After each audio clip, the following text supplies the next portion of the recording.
the problem is we want to make excuses for why we don't want to do the work. Sure. So why solar? Because it is this only industry when I go to sleep at night, I know that I'm following one of my favorite quotes. We do not inherit the earth, we borrow it from our children. And solar is changing the planet, one rooftop at a time, whether you realize it or not, right? And so being able to be in an industry where you can change the world for the better and make the type of money these kids can make, I don't know why you wouldn't do solar. Yeah. What's up, everybody? Welcome to another episode of the Be Bright podcast. Today I'm here with the one and only Brhy Henry. How you doing, man? Pretty good, man. Feeling good. Awesome. Well, thanks for joining on. Thanks for having me, Tyler. Yeah, remember to keep liking, subscribing, keep an eye out for new content coming your way, but we'll get right into it. So, kind of the purpose behind the Be Bright podcast is to highlight bright people. Obviously here at Bright Home, that's kind of our motto, but gotten to know you recently and just have loved, you've been able to come in, consult, help us out. But I guess for you, just maybe give the people a little bit of a background of your story, like how did you get into door-to-door sales and then solar? Okay, yeah. Are you still paying the electric company for power every single month? You're not only losing money, you're investing in someone else's future, not your own. Bright Home Energy has over 400 5-star reviews and over 100 5-star reviews on the BBB. That means real homeowners just like you are already making the switch with quality and peace of mind. We are the preferred solar installer for Solar Edge Technologies in Arizona. Not a title that was given, but a title that was earned through quality, structure, and peace of mind. As a NABCEP certified solar installer and an APS qualified technology installer, your solar installation with Bright Home Energy is not good, it's top tier. So the choice is yours. You can either keep paying your utility company every month, making them rich, or you can make the switch to solar and start investing in your future today. Let's see. So I've been knocking doors for roughly 18 years, on and off. I started in college. I was recruited by a company by the name of Sidcor, or a spinoff, which was 2020. Cool. And basically they had you come in, big group interview. I was enticed by the guys with the Ferrari and the BMW, keys. They slid them across the tables. Total boiler room recruiting method. Funny. Yeah, seriously. But I was enthralled. Sure. I was in love with the concept. I was in college. I wanted to be a lawyer, but I started knocking doors. Nice. And this was to sell Uverse, which is like fiber optic internet and cable service for AT&T in Atlanta, Georgia. Sure. Yeah, and it's interesting because I always go back to my parallels to like when you're recruiting and training today, right? Right. And back then, my background, I left class around 2:30, drove across town from basically downtown Atlanta to Alpharetta, Georgia, threw on you had to wear dress shoes back then, slacks, polo, AT&T hat, solution provider hat. Sure.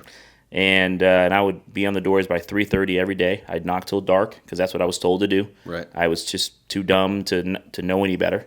So I did exactly what I was told, and I was cranking out 4, 5, 6, 7 deals a day. I thought that was pretty normal because that's what my manager told me you should do. Actually, they told me I should do 10 a day. And so I was always defeated. Or I was like, got to try again tomorrow. Got to get that 8, get that 9, get that 10.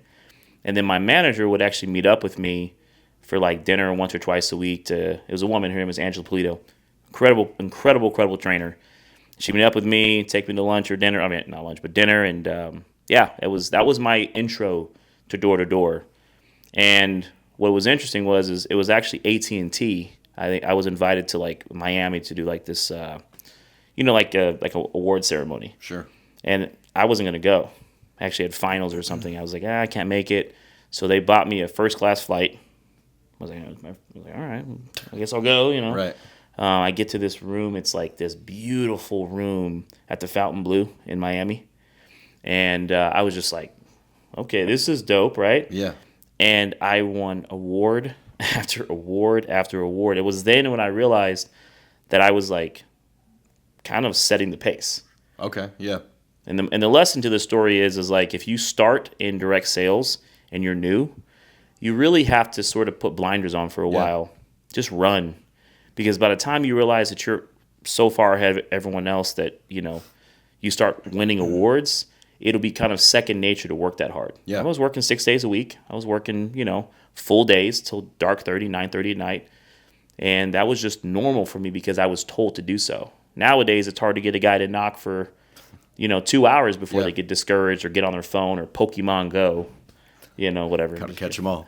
No, and that's kind of a cool principle that, kind of putting the blinders on. Like you think of racehorses, the Kentucky Derby just happened. And really, I've similar, indirect sales is like the mind is so powerful. And I think the job is way more mental than physical, that it's like, you kind of just figure out like what's normal, and I want to kind of be normal. But being able to put those blinders on and just saying, hey, I'm going to do what I'm supposed to do, and we'll see how the output, what it becomes, I think is super powerful. Because especially nowadays, I think with solar shifting and things, which we'll get into in a minute, that it's like there's kind of this preconceived notions of, solar in Arizona, or, solar in general, but there's still people in Arizona completely crushing it, even California, like everywhere. People thought forever ago, like, oh, it's super saturated, it's dead in California, and there's like that's where the most of the solar is still sold. And it's all kind of about the mental side. But I guess for you, so you got into door-to-door sales, and like obviously I'm sure like most people, you never thought like this is going to be my career. Was there ever a point though during that process where you thought of quitting or giving up or doing something different, and what kept you going? So I don't get to have the cool story of like, I was just going to do this until I made my way through law school. I fell in love with sales. Yeah. Absolutely fell in love. I realized it was like my calling. And it wasn't the sales portion. It was like when they would ask me to come in on Saturdays, because obviously I missed the meetings during the week. I had to go straight to the field. Right. But she would have me lead trainings on whatever was working for me. And I had always done like public speaking. I was in speech and debate in high school, DECA, all the shebangs, right? But I realized that I loved to stand in front of the room and motivate and get people excited and kind of and lead from the front. Sure. That was awesome, right? When you knew you were doing well and someone's struggling, you can kind of give them that nugget, that thing that made the light bulb switch on. So to be honest, it was the opposite for me. I decided not to go to law school. I decided to go all in on direct sales. They offered me a manager position, open my own office in Birmingham, Alabama, and I took it. I went all in, and I don't think I ever looked back. Wow. Yeah, so... But it wasn't the sales piece I fell in love with. It was the motivation, the recruiting. It was taking someone who maybe they were destined for law school. Sure. Or maybe they were destined for, working at the Piggly Wiggly, right? And teaching them how to make incredible money. Yeah. I just gravitated to it. Sure. And that's kind of the crazy thing because, when you look at different fields that are out there, outside of sales, if you want to make life-changing money, typically it's like you need to be a doctor or lawyer or something like that, a very, very specialized skill. But what people don't understand, I think, with that is like that's going to cost you hundreds and hundreds and hundreds of thousands of dollars, maybe millions. Yeah. It's going to cost you at least a decade of your life. Mm-hmm. And then you got to pay all that back too. And so with direct sales is there's literally, zero cap on what you can earn and make, and there's people at our company earning more than doctors. Like, my girlfriend. It was Forbes, right? Yeah, Forbes literally said, number one career to make over six figures, over 250. Sure. Was surgeon. Number two was solar door-to-door salesman. Yeah. But Forbes. I mean, this is Forbes. Like, we can't make this stuff up, right? Listen, I think that's completely erroneous. That you have to do some traditional college-driven job in order to make six figures. I think most successful people don't follow that path. Yeah. They forge their own. And what direct sales does, whether you do it for 5 years, 5 days, or 10 years, or 20 like me, right? Like, it teaches you a skill set you cannot learn anywhere else. Yeah. I'm a gladiator, right? You give me any product, a parachute, push me out of a plane, and anywhere in the country, right, I'm going to sell that product. Yeah. And I learned that because of my ability to adapt to every different. I've dealt with every type of customer on the planet at this point. Right. Every ethnicity, every political type, doesn't matter, and I can sell them. Sure. I can become a chameleon, and I can get them to like me, and I can educate them on something that they love, that I think is they need, and they'll buy it. Yeah. Yeah, and there's something to be said about that because I feel like with solar, which kind of shifting gears, so you started U-verse, then you went to home security, right? Yeah, alarms. Okay. Mm-hmm. How long were you in alarms for? Let's see, 09 to summer of 17, summer of 18, basically around that time. So just under a decade, and then obviously you went to solar.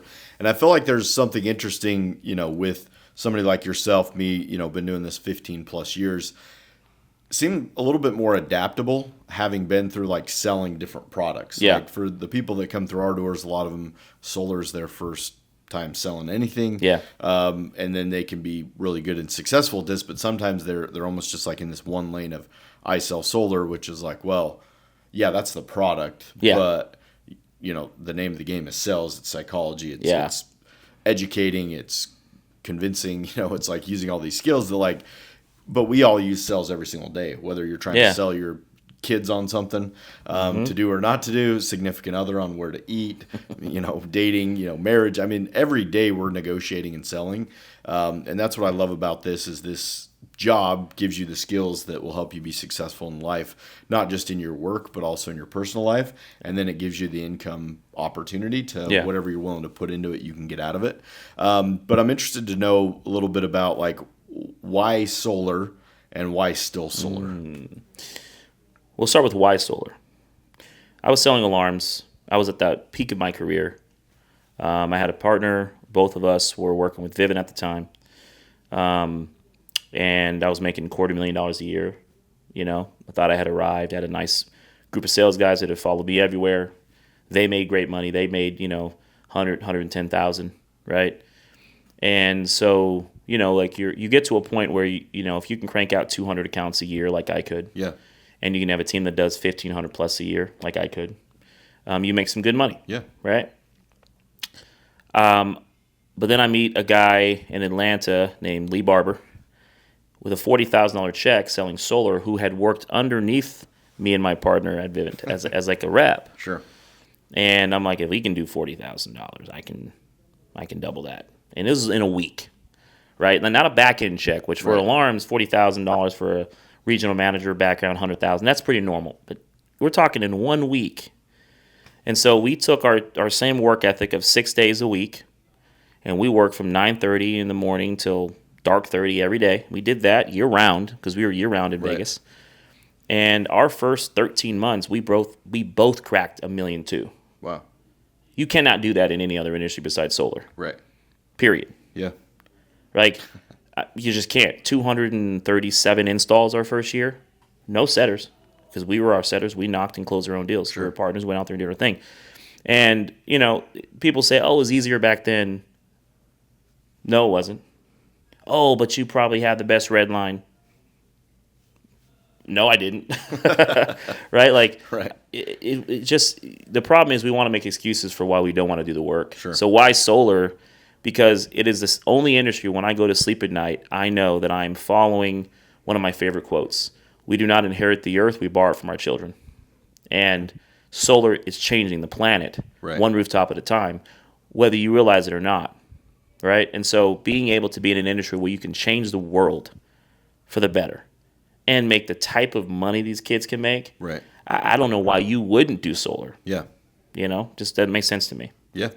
No, on so many levels, and that's where I think it is such a different product, and that's what kind of drove me to solar is what you're saying is like, the planet, and, you think about it too, like electricity, right? The grid, energy, you know, that was a industry for elitists. Yeah. Everybody that's ever really controlled the world or the country have been in energy, right? Mm-hmm. To one extent or the other. And now it's like becoming a portion where anybody essentially could have the opportunity to work in that field. And so, no duh that things that are happening with utilities and all that political stuff nationwide are trying to kind of hurt solar. Yeah. But really all we're selling is just another option for power besides the grid. But I guess for you, talking about that, I've always said this about solar is like it has drawn some of the very best people to it, as well as the very worst. And same with, you could say the same for companies, some of the best companies, some of the worst companies. I mean, you've been in the solar industry now a decade, done a lot of consulting, talked to, tons of people in the industry. What have you seen as you look across the solar landscape? Yeah. Maybe we'll start from a rep perspective. Like what have you seen, separates the companies that are really good and still alive and doing well versus those that maybe didn't make it? Like just from the sales perspective, we'll start with that, and then we could go to the customer. So the reason I believe a lot of companies didn't make it was I don't think anyone thought that the grease on the tracks was going to run out. Yeah. EPCs were reliant upon a level of funding at a speed that probably just wasn't sustainable forever. But when you build your business model around getting, a big chunk of your money up front, it's difficult when all of a sudden that goes away. Right. Okay, so there's that. Then you have the economy shifted overnight. Yeah. And really everyone was still figuring out what that was going to look like. We're still figuring it out. Yeah. We felt inflation for the first time. Sure. Like we really felt it. And so when you're worried about paying for milk and eggs, like it's, making a decision to purchase solar seems like, why would I do that? But it's because sales guys have been taught, and EPCs even understood, that the construction product that was solar was you selling someone something. Sure. Well, the truth is we are all reliant upon the grid. We don't have a loyalty to our utility company. We rely on them. Right. Solar is the future of relying on your power. That's it. You should be educating people on that. And so I believe the companies that get that, understand that service is important. It is key, right? Which is one of the reasons why I love working with you guys. Like I think that you get it. Your customers are happy. You can look online and see that. And so if I'm in solar and I'm trying to figure out what to do next, who cares why those companies did or didn't go out of business? There's some really good people who ran really good businesses and the doors are closed and there was nothing they could do about it. Yeah. So trying to pinpoint why, it's the past. Sure. If you're going to do this now, you should be looking for a company that was right from the beginning. What does that mean? They cared about service from the beginning. Yeah. That's it. If your customers are happy, the end user, who is all that matters, right? The rest will solve itself. Yeah. Commissions will work themselves out. Sometimes you'll make more, sometimes you'll make less. But if your customers have a good experience, one good, happy customer can lead to 10. Right. But one unhappy customer can lead to 20 people on the block saying, I'm not going to do it. Yeah. We've got to stop that cycle. Sure. No, and I think you're right, because over the last few years, what I've noticed with even more experienced guys, I think, than new, is they start cutting corners. Yeah. Because they feel like in their minds, it's not as easy as it used to be. There's more competition. Consumers are more educated, so it's not as easy per se. And so they start cutting corners, and what I normally find is they say, okay, I got this customer. How do I make as much money on one single deal as possible? Yeah. It's more of a scarcity mindset. Like, I don't know when the next one's coming, so let me do what I can, whether you're shaving down the percentage offset, being dishonest about tax credit, other things like that, to try to get the short-term sale. But what that does is, like you mentioned, is that just hurts everyone. It hurts the customer, it hurts the company, it hurts you, because you sacrificing that one sale to try to maximize, as much revenue and profit as you can may have cost you 3 or 4 more sales that you're not aware of. It's deeper than that too, brother. It also costs you here. Yeah. You can't do good business and not be a lucky person. Yeah. People think I'm lucky. Yeah. I'm not.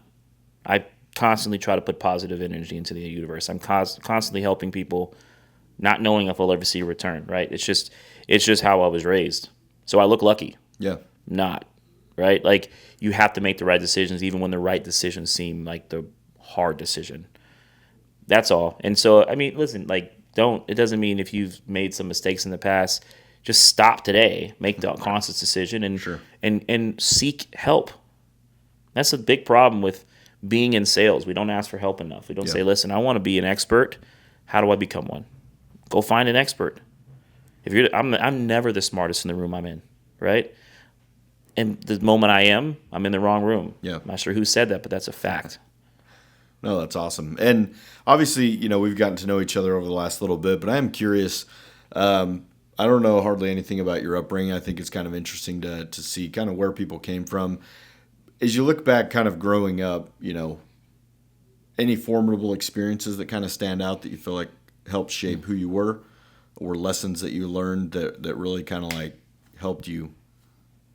I guess now, like, because this is the thing, Brhy, is like people meet you, they see what you've done, and they're like, oh, okay, this is successful Brhy. What they don't know is, 25 years ago, Yeah. Brhy wasn't where he's at now. Yeah. Anything come to mind in that regard? Yeah, actually. So when I was working with Sidcor, and EMS actually is the name of the sub company, right? So Energy Marketing Services. I had transitioned to Birmingham running an office, and my father, Wesley Henry, was actually working in the Atlanta office running it there. He was in the business. He was making great money. He's getting an override off of my team and an override off of the office there. Well, savvy businessman that he was, obviously he's like, hey, he was renegotiating and doing things. And EMS decided to remove him from the office, and then they came to me. And they offered me the opportunity to basically pull a much smaller override, but an override from that office and to take over the space. And I was forced with this really difficult decision. It's like I could double my income, right? But I would hurt my father. Sure. Break his heart, right? And he would have been fine, I'm sure. Like he has been. He's very successful. But I decided not to. I walked away. And, a lot of people have done it to me. They've made the opposite decision. They do what's best for them and their families because they feel like, ultimately you have to always be loyal to that. And I would just offer you this. There is abundance of opportunity out there. One thing that stood out to me early on is I like to look myself in the mirror and like what I see. I have children now, 5 of them, right? And I'm quite proud. I've made a lot of mistakes. I make a ton of mistakes, but I'm quite proud of what they see their father do on a daily basis. Yeah, that's awesome. So that was probably the moment in my life when I realized who I was going to be. Yeah. I had a choice. Money, success, all the things, fast, quick, right? Integrity. I chose integrity. Yeah. And it was the best decision I ever made. I never looked back. Yeah, and that's we kind of talk a lot about as things go on. I think doing business the right way never goes out of style. Having integrity never goes out of style. Taking care of your customers never goes out of style. Taking care of your people, and it's like a really funny thing that people look at successful companies are like these flash in the pans, and it's like there's things that are sustainable and there's things that are not sustainable. Yeah. And when things are easy and solar's running high and everybody's doing it and money's kind of printing, that it's easy to do unsustainable things and think that that's going to last forever. Mm-hmm. But what always comes back around is the foundation of sustainability is doing things the right way, which sounds like early on in your life, you had pretty formidable experience that kind of just set the tone for how you were going to be. And that's kind of the thing too, is dude, you never know when those scenarios are coming. Yeah. It's not like you prepared for it. And when this tough decision comes, you've got to make a decision that could affect so many people in, a finite amount of time, but obviously no regrets on that. This one might be a little bit of a curveball, but Team Kendrick or Team Drake? Oh, Team Drake, 100%. Same. We can go on all day. Even a debate. Not even a debate. Thank you. No, just want to throw that in there. I guess for you, as you look for, solar moving forward, why are you bullish on solar and then solar in Arizona? Yeah. Well, number one, Arizona, California, Texas, Florida, there's always going to be solar. There's always going to be a need for it.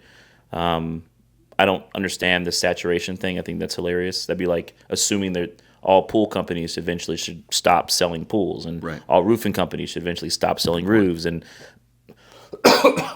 home services are always going to be here. Right. Period.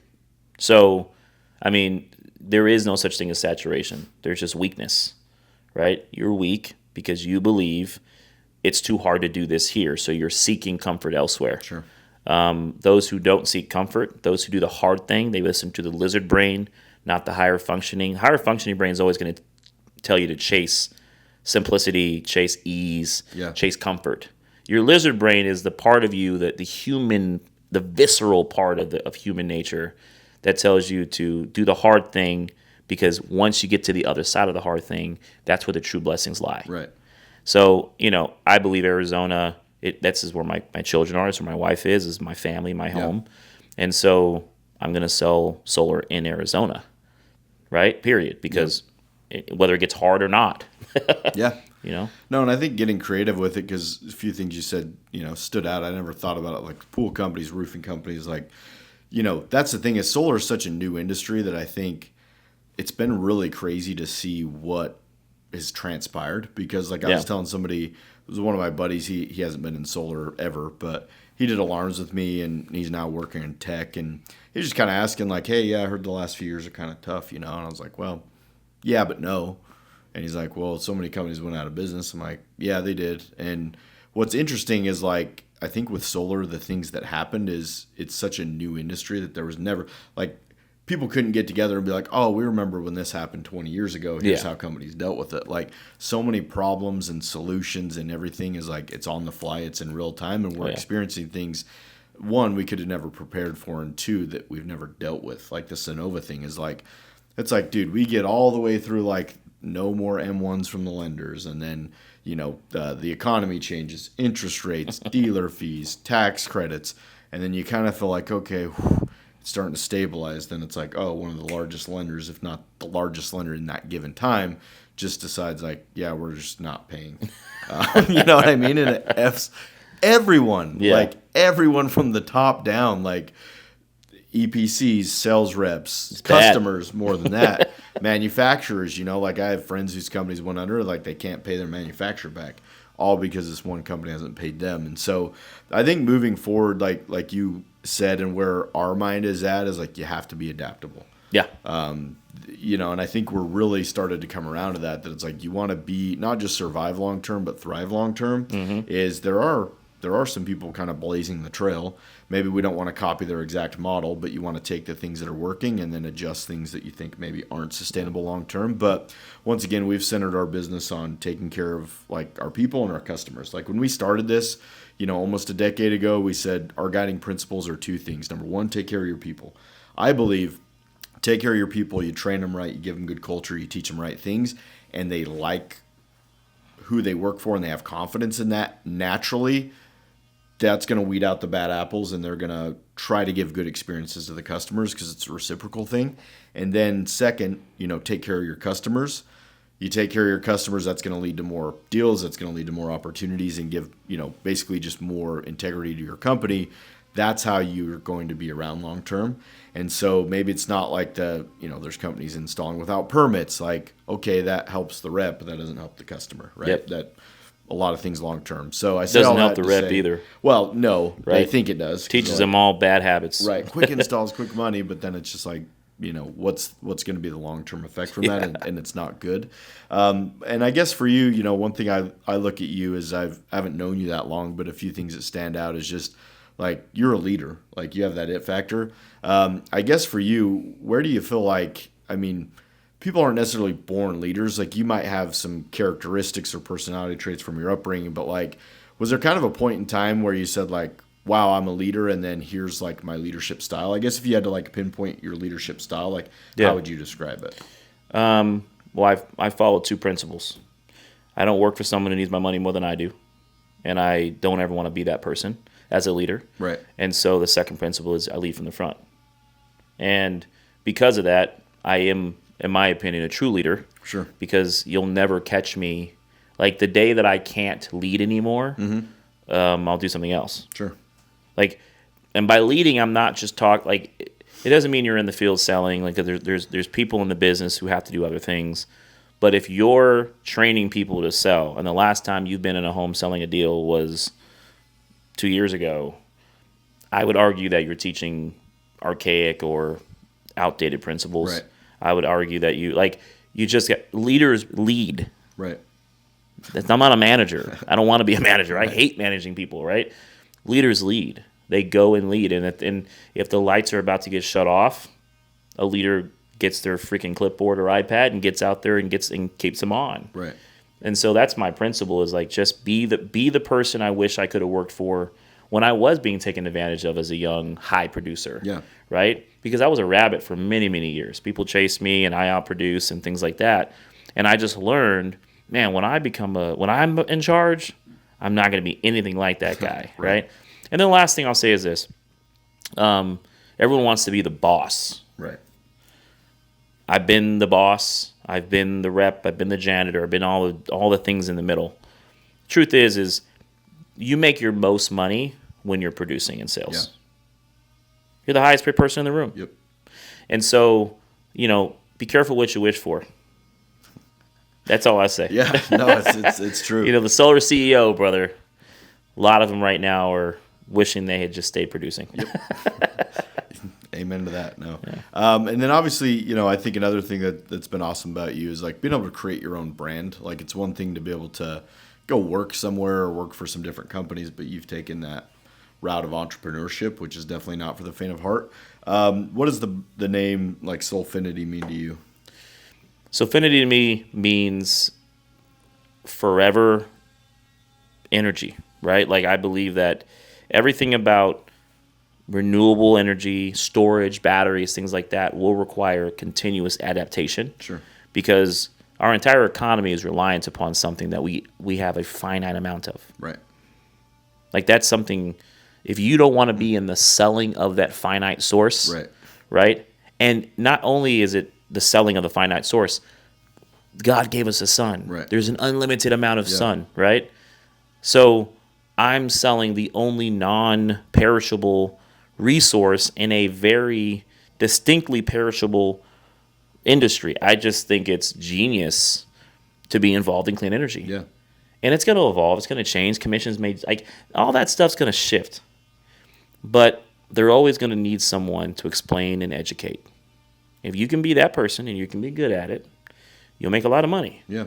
And the thing that's crazy is solar is not going anywhere. I think that's my favorite. Solar is it's dead. Listen, the largest industry on the planet, which is petroleum, is reliant upon renewable energy. Yeah. It's not going anywhere. Yep. It may change. The landscape may look different a year from now, but if you can stick to it, you're going to be successful in it. Yeah.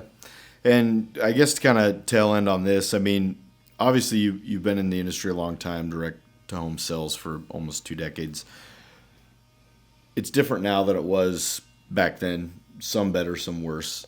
What advice or principles would you say, like in a simplistic form, like somebody that's starting today, new to sales for the first time, wants to have that life-changing opportunities? Like what have you seen in today's environment? Is what principles or habits like separate those people who kind of come in, come out just as quickly as they arrive versus those that stick it through and actually have life-changing success?